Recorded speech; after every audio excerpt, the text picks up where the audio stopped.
Have you ever had, like, a brilliant idea for a business? You're just going about your day and suddenly the light bulb goes off. Oh, yeah. We've all been there. Right. But then you look around your empty room and you think, well, I don't have a partner to build this with, so I guess I just can't do it. Which is such a common roadblock. It is. But for the last 50 years, walking into a venture capital pitch alone it was essentially a financial death sentence. Oh, 100%. You were instantly branded a pariah. Exactly. The conventional wisdom was incredibly strict. If you didn't have a co-founder, your business was doomed before it even started. But today, solo founders are starting more than 1 in 3 new companies. It's wild. The oldest, most unbreakable rule in the business world just collapsed, basically overnight.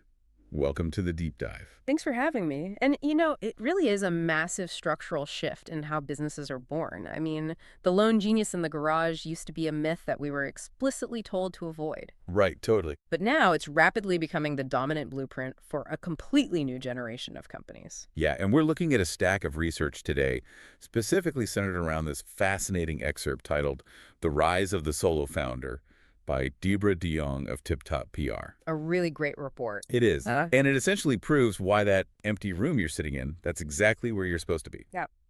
So our mission today is to figure out how this 50-year-old assumption was just shattered.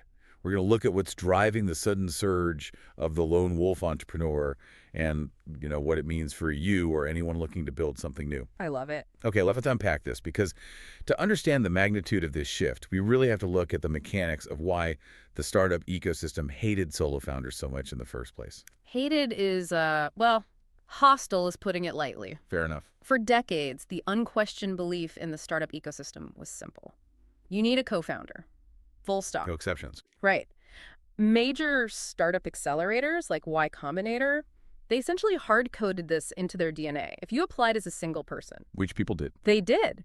But your chances of getting funding were statistically minuscule. And the reasoning behind this wasn't just like a quirky preference. It was deeply embedded in how venture capitalists structured their risk. Right, because VCs are playing a game of portfolio math. Exactly. They expect 9 out of 10 of their investments to fail anyway. So they are terrified of unforced errors. And the data in DeYoung's report shows that VCs viewed a solo founder as the ultimate unforced error. The biggest red flag. Yeah, they looked at someone flying solo with the exact same level of high alert suspicion that they reserve for massively complex hardware startups or, highly regulated ed tech companies. Which is fascinating when you think about it, because hardware requires massive supply chains, right? Oh, yeah. Manufacturing, raw materials. It's incredibly capital intensive. But a software founder working alone was viewed as equally risky. Not because the product was hard to build, but because of a single point of human failure. The human element. Exactly. If you get sick, if you burn out, or if you just lose motivation, the entire multi-million-dollar investment drops to zero overnight. Wow. There is no backup engine. And beyond the operational risk, it was a massive psychological judgment. Oh, completely. It's like showing up to a formal dinner party alone. That's a great way to put it. Right. Because instead of people thinking, wow, they are fiercely independent and super comfortable in their own skin, the entire room looks at you and instantly assumes you must be completely unlovable. Yep. They assume you begged 10 people to come with you and they all said no. Exactly. Yeah. The investor assumption was basically, if your idea is so great, why couldn't you convince one single smart person to quit their job and join you? Which raises an important question, right? Why did the tech world hold on to this rigid buddy system rule for 50 straight years? Seriously, half a century. It all comes down to social proof as a proxy for diligence. Evaluating a totally new disruptive idea is incredibly hard. Most investors don't actually know if a new piece of software is going to change the world. They're just guessing. Right, they are. So they rely on social proof. If one other competent engineer believes in your vision enough to work for equity and, ramen noodles. The classic startup diet. Exactly. Then the investor feels safer writing the check. You essentially needed a co-founder just to validate your own sanity to the market. But that 50-year freeze is over now. It's done. DeYoung's research highlights this seismic statistical reality. Solo founders now account for 36.3% of all new companies. That is a massive number. More than 1 in 3. We aren't talking about a cute little trend here or like a slight pandemic-era fluctuation. The paradigm has fundamentally flipped. It has. Which means we have to ask about causality. You don't get a sudden massive migration away from a 50-year-old financial rule without a very powerful mechanism breaking the system. And that mechanism is the explosive arrival of generative AI. Yeah. But it's crucial to understand that this isn't just a story about, oh, a cool new software tool. It is fundamentally a story about an unprecedented leap in human productivity. It's the shift from human capital to computational capital. Let's break that down, actually, because the comparison in the research really puts this into perspective. It does. Think back to, like, 2019. If you were a solo founder with a great idea, getting a functional prototype built was a massive logistical mountain. Oh, it was a nightmare. You had to wireframe the design, write the back-end architecture, build the front-end interface, and set up a database. It took weeks, sometimes months, just grinding. Yeah. Today, with an AI toolset, that exact same process takes a few days. In some cases, it literally takes hours. What's fascinating here is how this alters the core economic math of starting a business. Right. In the old model, relying on human capital meant your biggest hurdle was management. A traditional founder spent roughly 20% of their time actually building the product. And 80% managing people. Exactly. Coordinating schedules, resolving communication breakdowns, aligning the vision, and figuring out payroll. The boring stuff. But when you shift to computational capital, that ratio flips entirely. Because the AI is essentially what do they call it? A team in a box. A team in a box, yeah. The report quantifies this beautifully. A single solo founder today can match the output that previously required 4 distinct specialists, a designer, 2 engineers, and a marketer. 4 people, replaced by 1 person and a laptop. It's insane. You have the operational firepower of an entire agency sitting right there on your desk. And the marginal cost of asking that AI team to build a new feature is essentially $0. $0. You don't pay for health insurance, and your AI engineers don't get into a screaming match with your AI designer about the color of a button. Exactly. No egos.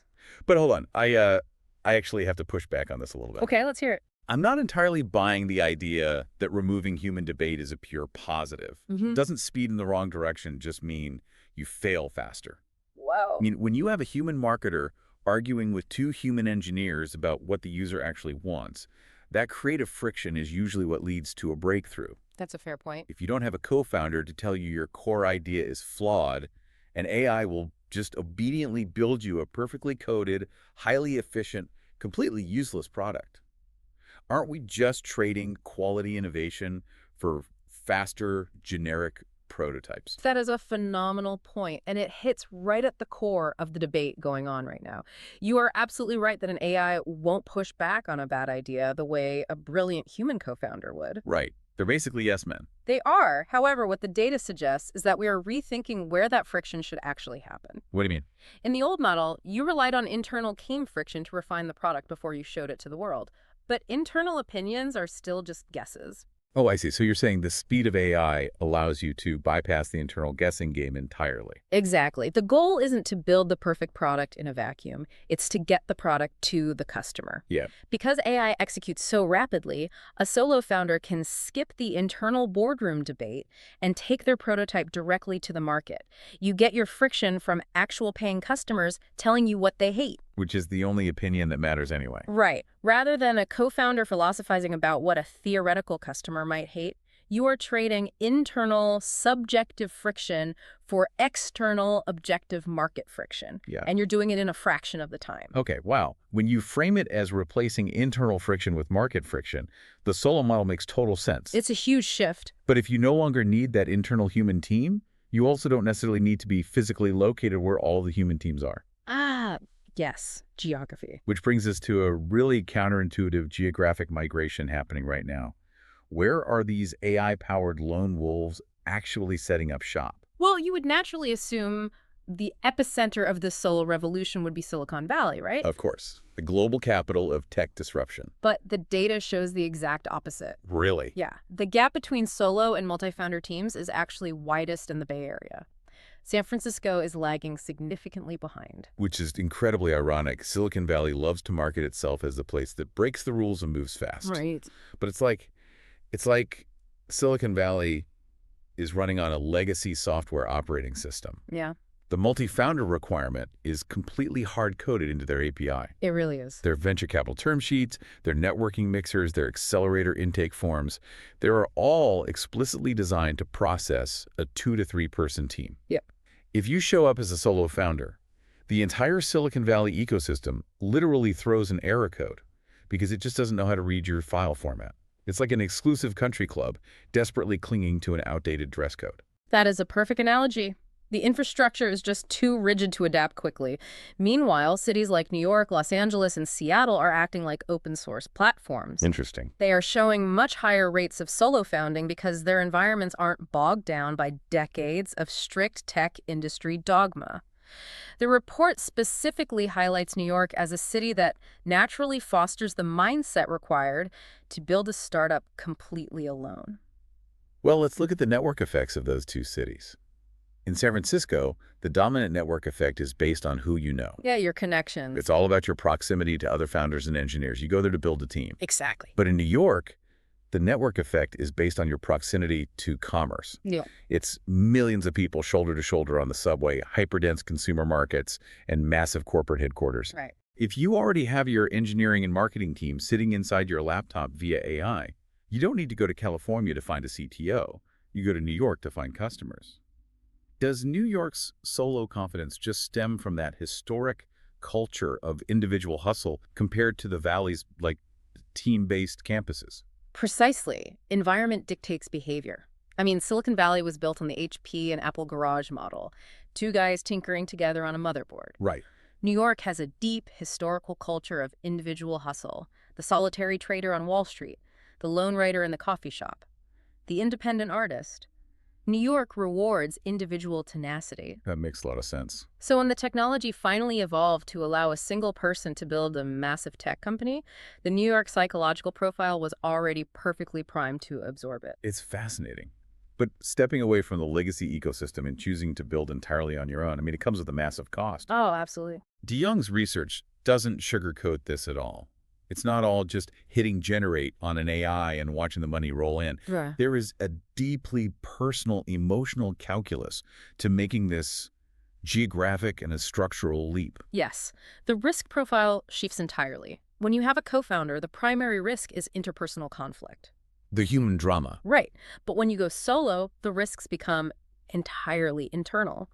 The report outlines 3 massive threats to the solo founder: severe burnout, significant operational blind spots, and crushing loneliness. Yeah, that's heavy. You have no one to check your worst impulses, no one to take over when you are sick, and you are completely isolated in your daily struggles. Here's where it gets really interesting, though, because if you're listening to this and you work in a traditional corporate environment, you understand this dynamic perfectly. Oh, yeah? It is the ultimate high-stakes version of the group project dilemma from school. I hated group projects. Everyone did. Doing all the work yourself is exhausting, and you carry all the stress. But relying on someone else who might completely drop the ball or fundamentally disagree with your vision or try to take over the project to ruin the grade, that is terrifying. It really is. And in the startup world, a bad group project partner doesn't just ruin your grade, they destroy the entire company. If we connect this to the bigger picture, you can really understand the mathematical trade-off these solo founders are making. Co-founder conflict is explosive, and it's lethal. Yeah. It kills companies from the inside out. When 2 founders go to war over equity or product direction or egos, the entire company paralyzes. Right, everything stops. The lawyers get involved, the cap table freezes, the engineers stop coding because the CEO and CTO are fighting, and the investors panic. It is sudden death. Wow. Loneliness and blind spots, on the other hand, those are slow burn problems. You can survive a slow burn. Yeah. You can manage it. Exactly. A highly self-aware solo founder can build scaffolding around those slow burn risks. You can mitigate blind spots by hiring external advisors or aggressively talking to customers. Yep. You can manage the loneliness by joining peer mentorship groups or leaning on your personal relationships outside of work. You can even use your AI to play devil's advocate against your business plan. which is pretty cool. There are tools to manage isolation, but there is almost no scaffolding that can save a company when the two people driving the car are fighting over the steering wheel. And that is the ultimate bottom line of de Jong's research. More than 1 in 3 founders are now looking at the reality of building a business and concluding that the heavy daily toll of loneliness is simply easier to manage than the catastrophic fallout of co-founder conflict. It's a pragmatic choice. So what does this all mean? Let's distill everything we've explored today. We started by looking at a 50-year-old financial stigma, an era where venture capitalists demanded social proof and viewed solo founders as walking red flags. The dark ages. Right. Then we explored how the explosion of AI and computational capital completely broke that rule. It took processes that required an entire human team and weeks of coordination and shrank them down to a few hours of zero marginal cost execution. Incredible shift. We saw how this technological shift is driving a geographic migration, pulling founders away from the rigid, hard-coded rules of Silicon Valley and towards cities like New York that reward individual open-source hustle. And finally, we unpacked the emotional reality of this new era. Founders are willingly walking into the lonely room, choosing the heavy burden of independence over the explosive risk of human conflict. It fundamentally rewrites the rules of leverage. The takeaway for anyone listening, whether you are an aspiring entrepreneur or someone navigating the bureaucratic friction of a traditional corporate team, is that the barrier to executing a massive vision on your own has never been lower. This shift proves that you no longer need the validation of a legacy institution. Yeah. You don't need to spend 80% of your time managing human dynamics. And most importantly, you no longer need a partner to give you permission to start. Which brings us right back to that moment. You have the brilliant idea, your heart starts racing, you look around the empty room. Before, the silence in that room meant you couldn't move forward. Yeah. Now, that silence is just a blank canvas waiting for you to execute. But there was one final lingering thread here that I think is absolutely wild, and it builds on everything we just discussed. Okay, let's hear it. The research makes it clear that loneliness is the great undeniable tax of the solo journey. Definitely. But if computational capital can already write your code, design your interface, and act as your marketing department, Oh, I see where you're going with this. how long until it crosses over from being a functional tool to an emotional one? Yeah. How long until we start treating AI not just as software, but as a digital co-founder, designed specifically to cure that loneliness? I mean, if you are bouncing ideas off an AI at 2 a.m., complaining to it about a tough customer, and relying on it to challenge your strategic blind spots, is the future of business really solo? Or are we standing right on the edge of inventing an entirely new, non-human partnership? That is a psychological paradigm shift that our current legal and financial systems are absolutely not prepared for. Something to mull over the next time you are pitching your brilliant idea to a chatbot. Thanks for joining us in this deep dive. We will catch you next time.